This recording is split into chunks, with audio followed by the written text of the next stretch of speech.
नमस्कार। देश काल में आपका स्वागत है। मैं हूं मुकेश कुमार। दोस्तों, नाटो और यूरोपियन जो कंट्रीज़ हैं उन्होंने ज़बरदस्त विरोध किया है। डेनमार्क विरोध कर रहा है, लेकिन ट्रंप के इरादे बदल नहीं रहे हैं।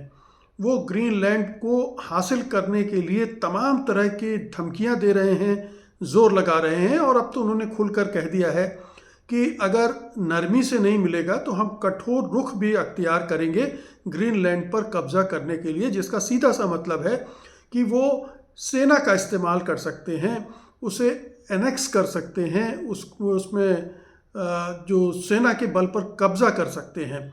ये बहुत साफ लफ्ज़ों में उन्होंने कह दिया। हालांकि फिर उनके विदेश मंत्री मार्को रूबियो ने थोड़ा सा उसमें लीपापोती की कि ट्रंप का इरादा हमला करके कब्जा करने का नहीं था, बल्कि वो उसे खरीदना चाहते हैं। तो लेकिन ये बहुत स्पष्ट है कि ग्रीनलैंड को ट्रंप छोड़ना नहीं चाहते, न छोड़ेंगे।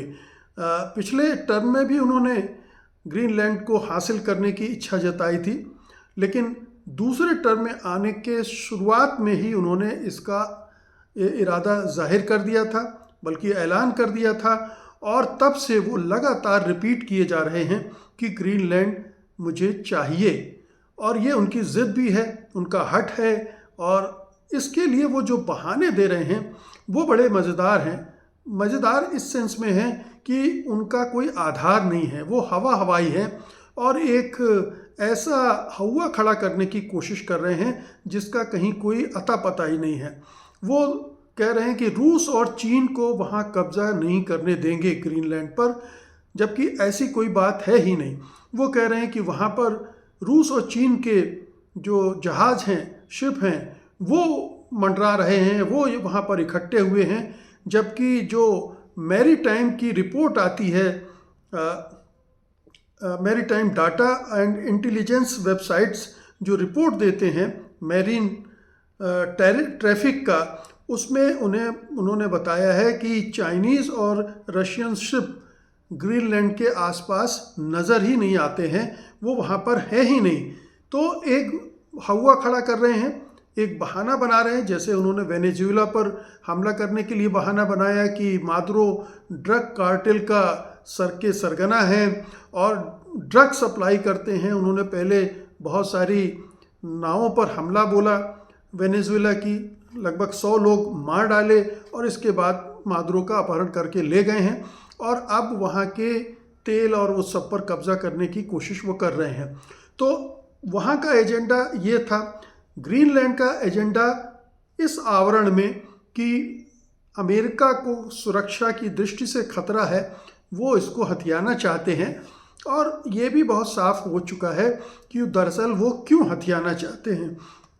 सुरक्षा का कोई भी कारण नहीं है। जितने भी विशेषज्ञ हैं सबका कहना यही है कि वहाँ पर किसी भी तरह का खतरा अमेरिका को चीन या रूस की तरफ से नहीं हो रहा है, और ये सारा का सारा मसला जो है वो तेल, gas, uranium, iron, zinc, copper और रेयर अर्थ मिनरल्स का है।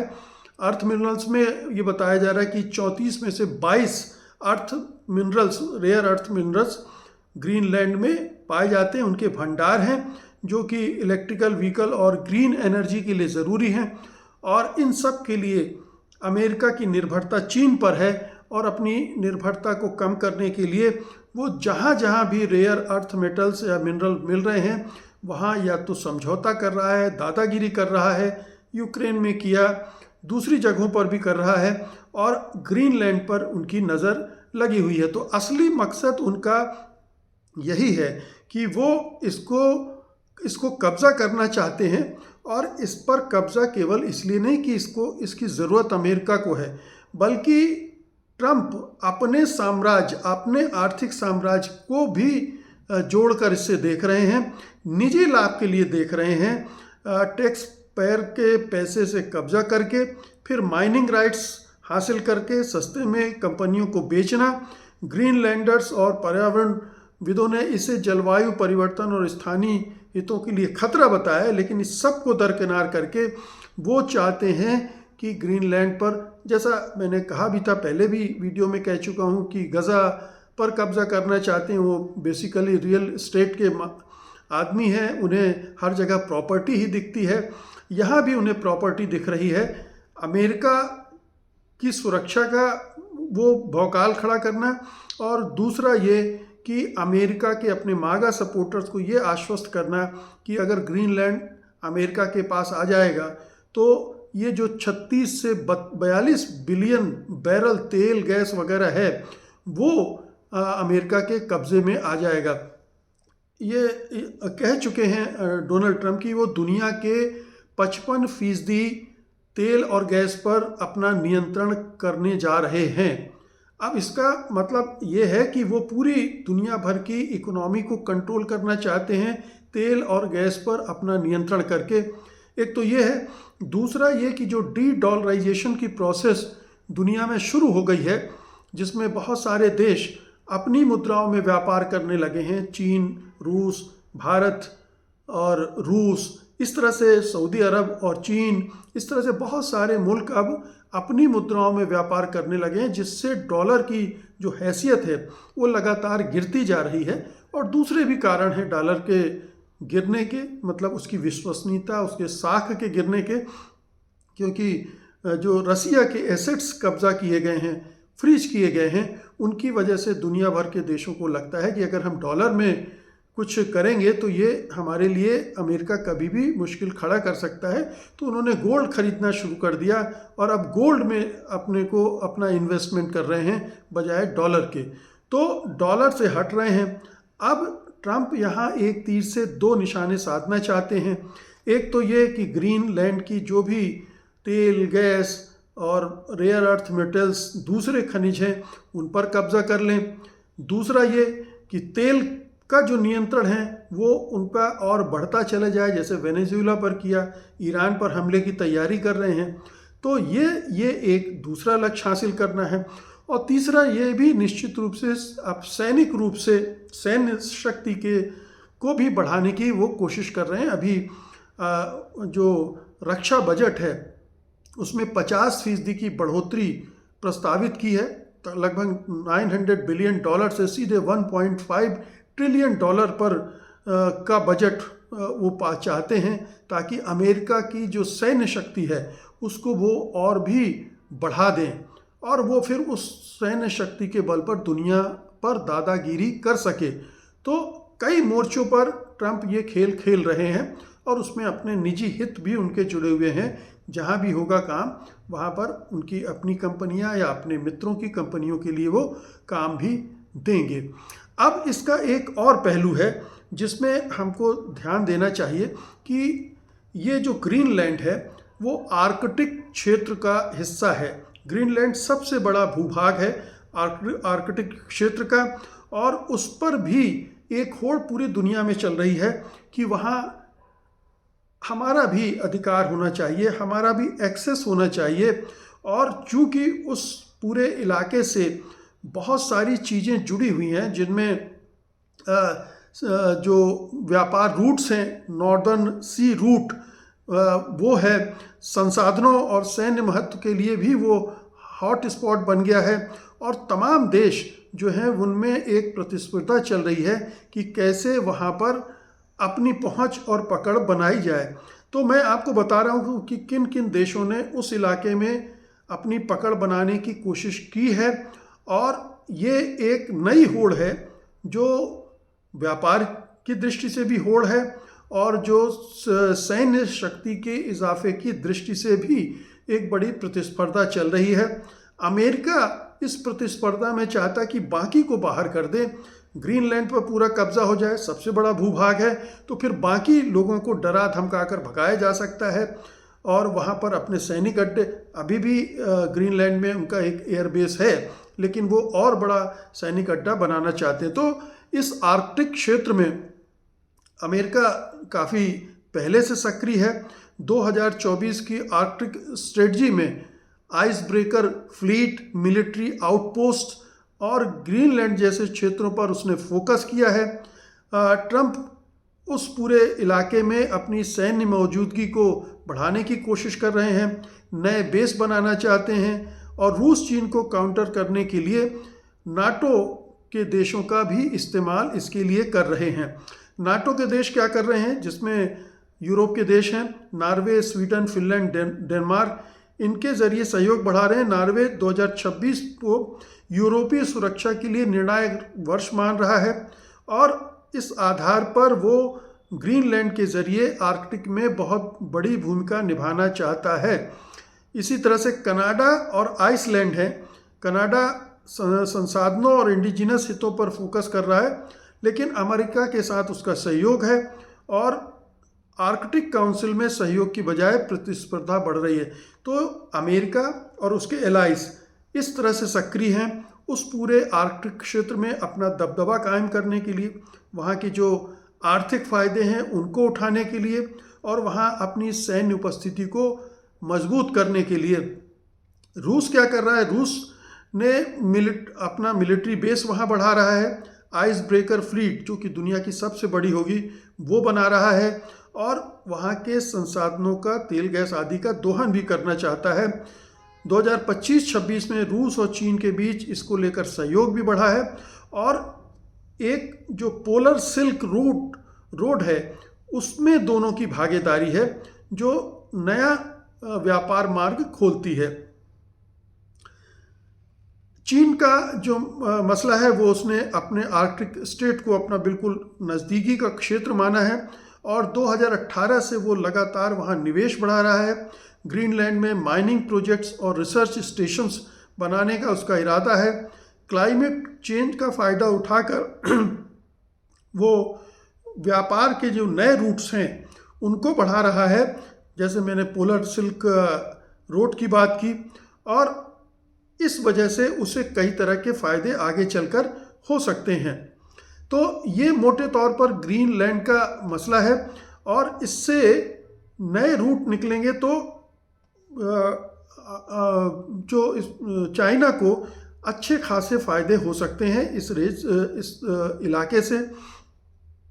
एक नॉर्दर्न सी रूट है, NSR उसको बोलते हैं, मैरीटाइम रूट, आर्कटिक ओशन में है और ये इस इलाके की बर्फ़ भी पिघल रही है, तो इस इलाके में एक नया रूट बनाने की तैयारी हो रही है और इसमें सारे वेस्टर्न स्टेशन शामिल हैं। इसके अलावा रूस और चीन जो मैंने कहा कि मिलकर एक आर्कटिक शिपिंग रूट भी विकसित कर रहे हैं, जो ऑयल और गैस जो है चाइना वेस्टर्न सैंक्शन को धता बताते हुए उससे वो रूस सप्लाई कर सकता है या चीन रूस से तेल और गैस खरीद सकता है और इससे उसकी जो डिपेंडेंस है, जो मलक्का की खाड़ी है, उस पर कम हो जाएगी और उस नए रूट से जो ज़्यादा सेफ होगा उससे वो तेल और गैस की आपूर्ति अपनी बढ़ा सकता है, सुनिश्चित कर सकता है। तो ये एक पूरी होड़ चल रही है उस आर्कटिक क्षेत्र में। उसमें ग्रीनलैंड एक बड़ा भूभाग है, उस पर अमेरिका कब्ज़ा करना चाहता है। अमेरिका के कब्ज़ा करने की रणनीतिक सामरिक रणनीति भी है और उसकी जो आर्थिक संसाधन वहाँ से मिल सकते हैं, रेयर अर्थ मेटल्स, खनिज वगैरह, वो उस पर कब्जा करना चाहता है। उसके तेल और गैस का भंडार ज़बरदस्त है जिसका अभी तक दोहन नहीं हुआ और वहाँ के जो नागरिक हैं उसका विरोध कर रहे हैं क्योंकि उससे पूरा पर्यावरण का विनाश होगा। ये जो आर्कटिक में होड़ भी चल रही है, दौड़ भी चल रही है, उससे भी पर्यावरण पर बहुत बुरा असर पड़ने वाला है क्योंकि वहाँ आइस मेल्ट कर रही है, बर्फ़ पिघल रही है और बर्फ़ पिघलेगी तो जाहिर है कि और गर्मी बढ़ेगी पूरे भूमंडल में। तो इस वजह से जितने पर्यावरणविद हैं वो इस होड़ को रोकने की बात कर रहे हैं, मगर कोई देश सुन नहीं रहा है। वो आपसी प्रतिस्पर्धा में लगे हैं कि कौन सबसे पहले आर्कटिक पर अपना एक वर्चस्व कायम करता है, सैन्य वर्चस्व और उसके आर्थिक संसाधनों के दोहन की जो प्रतियोगिता है उसमें आगे निकलता है। तो ये एक खेल चल रहा है जिसमें ग्रीनलैंड दांव पर लगा है और अमेरिका और डोनाल्ड ट्रंप झूठे बहाने बनाकर, झूठे विचार फैलाकर, झूठे तर्क और दलीलें देकर दुनिया को भरमा रहे हैं, बहला रहे हैं। और ये यूरोप के देश भली भांति जानते हैं कि ट्रंप बहुत झूठ बोल रहे हैं, सरासर झूठ बोल रहे हैं। ग्रीनलैंड की वजह से कोई आर्थिक असुरक्षा की बात नहीं है अमेरिका के लिए, ना ही वहाँ रूस और चीन सक्रिय हैं। आर्कटिक का क्षेत्र दूर है, लेकिन वहाँ पर अमेरिका का कोई अधिकार नहीं है, सबका अधिकार है।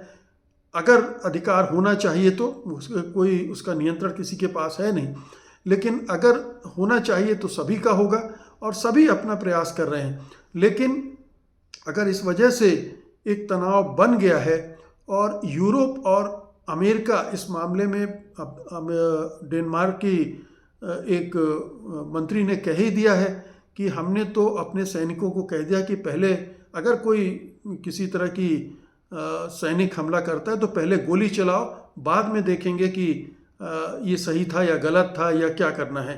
तो उन्होंने तो बाकायदा गोली चलाने के अधिकार दे दिए हैं। जाहिर है ट्रंप या तो सिर्फ धमका रहे हैं और वो दबाव बनाकर ग्रीनलैंड हासिल करना चाहते हैं, खरीदना चाहते हैं। उन्होंने ग्रीनलैंड के जो मुश्किल से 55,000 की आबादी है उनको भी लालच दिया है कि आपको 10,000 से 1 लाख डॉलर तक हम दे सकते हैं अगर आप अमेरिका का साथ दें। उनको तोड़ने फोड़ने की कोशिश की है। तो ये तमाम तरह के दांव पेच तिकड़मे ट्रंप कर रहे हैं और उनके मकसद, उनका एजेंडा बिल्कुल साफ है। वो अपनी भी झोली भरना चाहते हैं, अपने व्यापार को भी मदद करना चाहते हैं, फ़ायदा उठाना चाहते हैं, अपने मित्रों को फ़ायदा देने की कोशिश कर रहे हैं। और इसमें एक पूरे जो विश्व का जो संतुलन है इस कोशिश से बिगड़ रहा है। एक तनाव डेवलप कर रहा है यूरोप और अमेरिका के बीच में। यूरोप किस हद तक अमेरिका के खिलाफ जाएगा ये कहना मुश्किल है। युद्ध तो कतई नहीं लड़ पाएगा वो अमेरिका से, ये बहुत साफ है। लेकिन एक बदमज़गी पैदा होगी, खटास पैदा होगी और शायद फिर एक दो फाड़ हो जाएगा पूरे नाटो में। और वो अमेरिका को उससे फ़र्क नहीं पड़ेगा, क्योंकि अमेरिका ने शायद अब तय कर लिया है ट्रंप के नेतृत्व में कि वो यूरोप की जिम्मेदारी नहीं निभाएगा। उसे अपनी ताकत बढ़ाना है, अपने को सुरक्षित रखना है और अपनी ताकत बढ़ाकर जहाँ चाहे जैसा चाहे वो काम कर सके, ये उसका एजेंडा है। कहीं भी हमला कर दें, कहीं पर कब्जा कर लें, किसी का किडनैप कर लें, किसी की हत्या करवा दें, ये तमाम चीज़ें वो करने का इरादा ट्रंप रखते हैं, जो उन्होंने दिखा भी दिया है। ये एक ख़तरनाक डेवलपमेंट है अंतर्राष्ट्रीय राजनीति में। ये कहाँ तक लेके जाएगा, ये तीसरे विश्व युद्ध की तरफ ले जाएगा, कहना मुश्किल है, लेकिन है बहुत ख़तरनाक। बहुत बहुत शुक्रिया आपका, धन्यवाद, नमस्कार।